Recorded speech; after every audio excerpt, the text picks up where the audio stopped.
When do five sensories start missing me as a sixth sensory?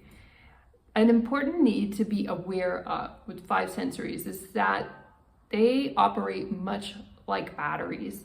When we're a sixth sensory, we can have a very high energy level because we're so used to being in tune with our intuition, and we can really connect with the universe at such a deep level that we get a profound amount of energy to keep going and going and going, like the Energizer Bunny. And that's amazing when we're working on our business, or we're achieving something at work, or we're writing a book. We can just work and work until the cows come home. But where this energy is not useful is when we are engaging in relationships with five sensories. They do not have the same level of energy as we do. They don't eat the same way we do typically. They may have habits like eating junk food or drinking alcohol and so on.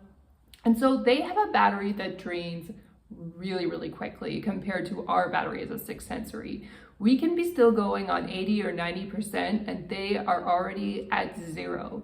So we need to learn to respect a five sensories energetic boundaries. We have to recognize that they drain very easily, and so we need to be sparing in how much energy we give to them. We need to give at the right time in the right moment, and then we need to pull back when they need their space.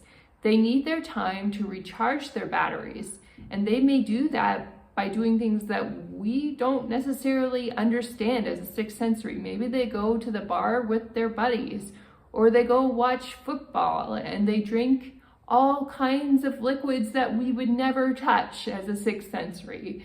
Having said that, if we are judgmental or negative and we don't respect their downtime when they need their downtime with their friends, or we don't trust them because we might think they're cheating on us or something like that, we are basically breaking the relationship.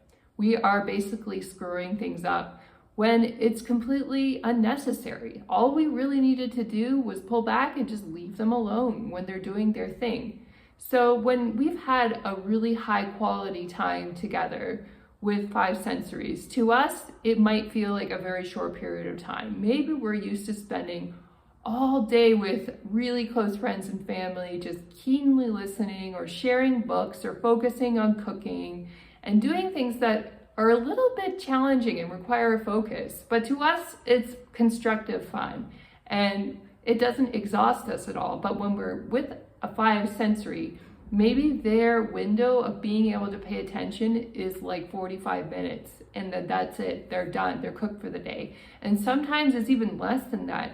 Maybe they can really only stand 15 or 20 minutes of high quality conversation, and then they're completely done because they're working 80 hours a week or 60 hours a week.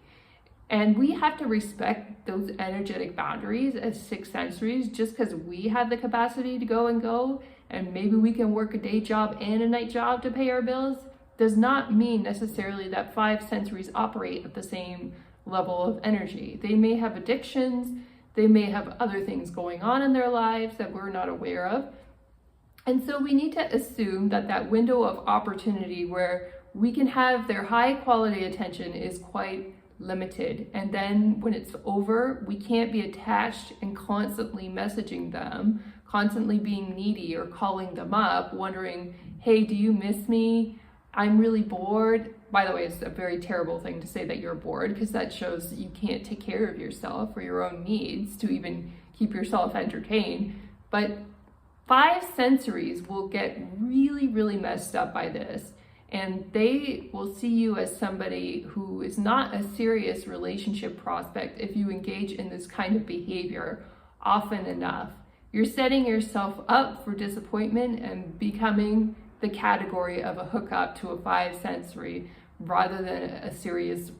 It's quite normal and even healthy for five sensories to disappear on you for 1 to 2 days because they're grouchy, they're not in a good mood, and it's better that they keep to themselves during that time and you don't start a fight with them. It's like if you were a woman and a man ignored your time when you had PMS and just pretended like everything is okay, you would probably want to smack him. And so you want to respect that time of 5 sensories when they're exhausted after you've spent time together. You want to leave them alone for a few days and wait for them to reach out for you when they're recharged and they're ready to go. Usually that should take a couple of days. Sometimes it takes longer if they're playing games. It shouldn't take longer than 2 weeks if you're in a relationship. 2 weeks is kind of like the point where it's like it might be over.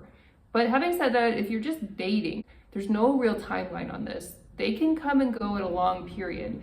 Having said that, if they're gone a long time, then don't count on them for anything serious. Now, what if you had a good date and then you never heard from them again?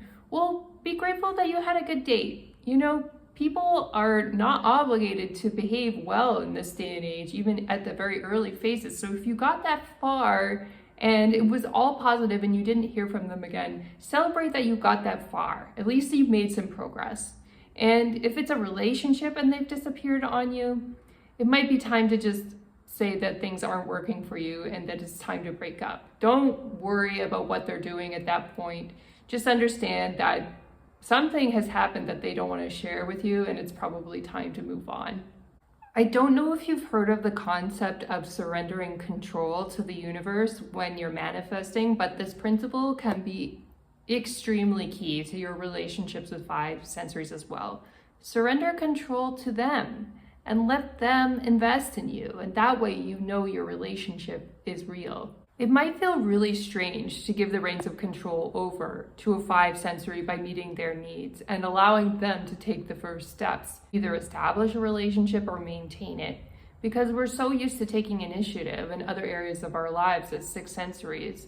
Having said that, it's actually freedom to allow the 5 sensory their freedom. Why is that? Because we don't have to be responsible for their bad behavior. We only respond when needed, and we can focus on building our happy, meaningful lives instead of wasting time worrying about when they're going to message us next.